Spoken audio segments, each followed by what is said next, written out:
kasama si Liza Soberano. Panoorin po natin.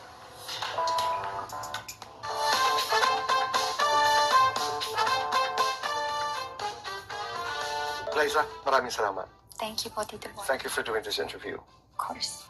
Paglabas ng vlog mo, I'm talking about a 14-minute vlog, I reacted on my television show, Fast Talking Boy Abunda.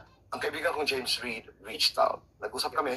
We talked about the possibility of doing this interview, which is happening right now.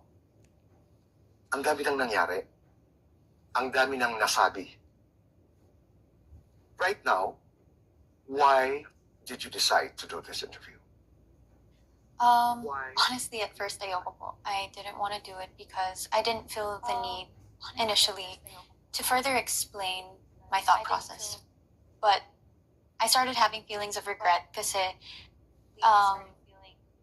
there were so many different interpretations of what I said, and I just felt the need to further explain myself because it was getting so noisy and so many different thoughts and opinions were coming in. So I felt like I needed to defend myself. I'll go to the vlog. Okay. After I saw it, my reaction was that I was disappointed because I felt parang bakit dinisregard ni Liza yung kanyang nakaraan.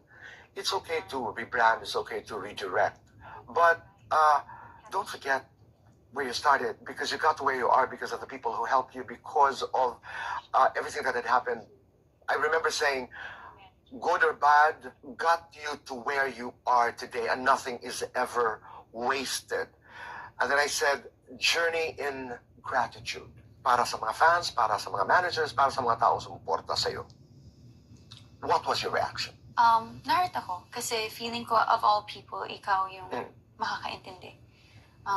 Because, you know, I see you as one of the wisest in the industries, and sa dami ng napagdaanan mo with different personalities, parang you always saw things for what they were.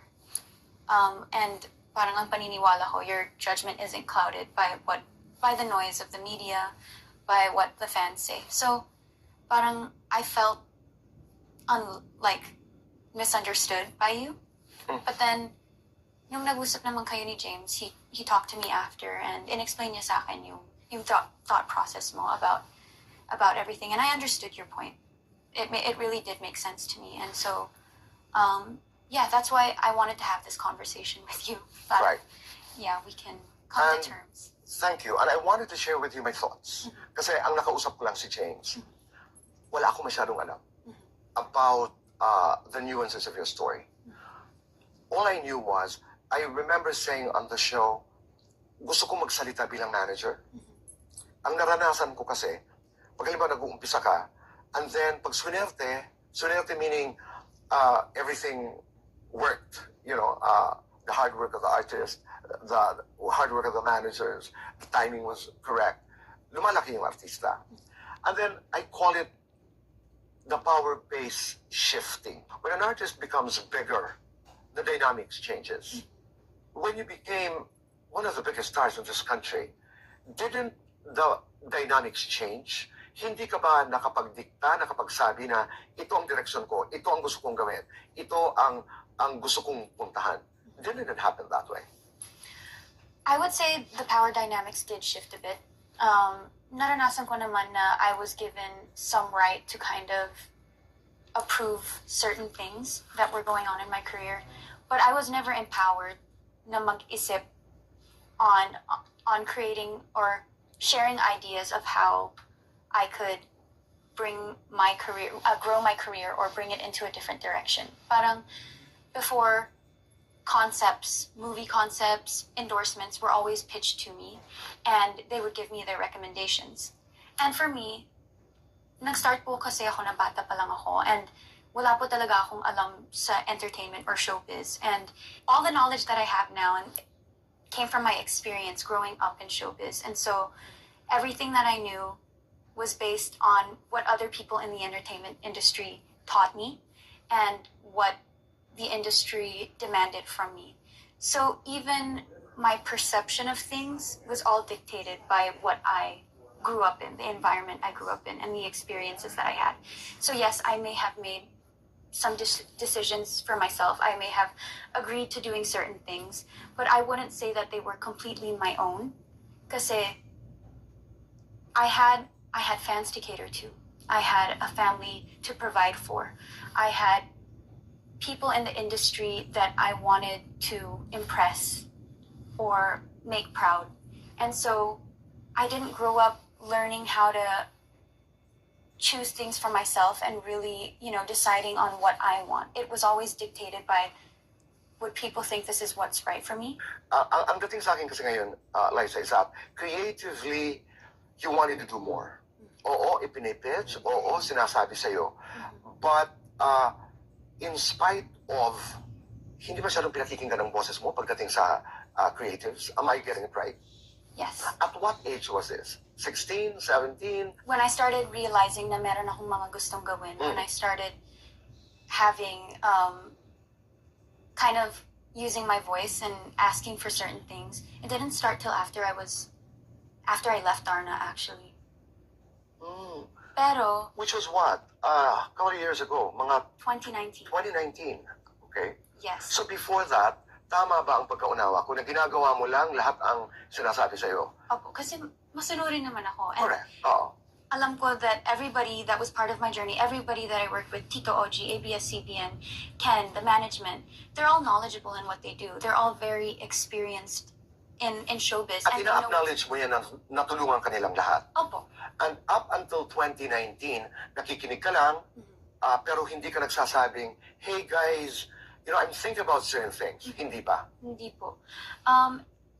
Let me clarify this though. Okay. So, I started when I started really falling in love with acting, merong mga moments po, like sa taping. This is just in taping. This is not management level or anything. With the script, when I started really understanding how acting works, started understanding character development and everything, meron pong mga times na I would talk to the director, I would talk to the PAs, I would talk to the writers and be like, sa tingin ko po, hindi sasabihin ng character ko to, hindi gagawin ng character ko to. And sometimes they would negotiate, like they would say, no, kailangan talaga ito yung mangyari para sa gantong trajectory ng character mo. Pero, I didn't know that behind my back, actually a really close director friend of mine told me na they would talk about me behind my back during pre-prod meetings and call me little producer. And so, ever since after that, parang I felt like I didn't have the right to bring these up kasi feeling ko na-offend ko yung mga tao sa paligid ko, which was not my intention. But I thought as an actor that was my job also to do. To question, to help improve the story, to be collaborative. Didn't you raise this with management? Hindi mo ba kinausap si Tito Oji, ang Star Magic, your management na this is what's happening on set? Nagsumbong ka ba? Nagsabi po ako kay Tito Oji. But then, dahil hindi ko po masabi kung sino ang nagbibigay ng information sa akin na yun, we can't really do anything about it. So you decided to just stay quiet. So after you heard that feedback, you stopped, you backed off. Yes. Kasi naisip ko baka ganun lang talaga Okay. ang showbiz. Like, Okay. I didn't know anything else beyond that. So, maybe, iniisip ko pa nga, maybe ako yung rude for questioning the creatives' decisions. Okay. But you were not happy. It's not that I wasn't happy, but I also wasn't fulfilled. Okay. And you wanted more. Yes. You wanted more participation. As you said, it was more creative participation na gusto mo sana. Or I just wanted to feel heard or listened to. You didn't push for it. No. You know why I'm saying this? You know why I'm asking? Because, I would read your posts during a few years back. I mean, on things that are not even creative. But you had very, very strong opinions. Yes. Pero ito yung mga bagay na hindi mo inilaban ng gusto. Yes. Why not, Liza?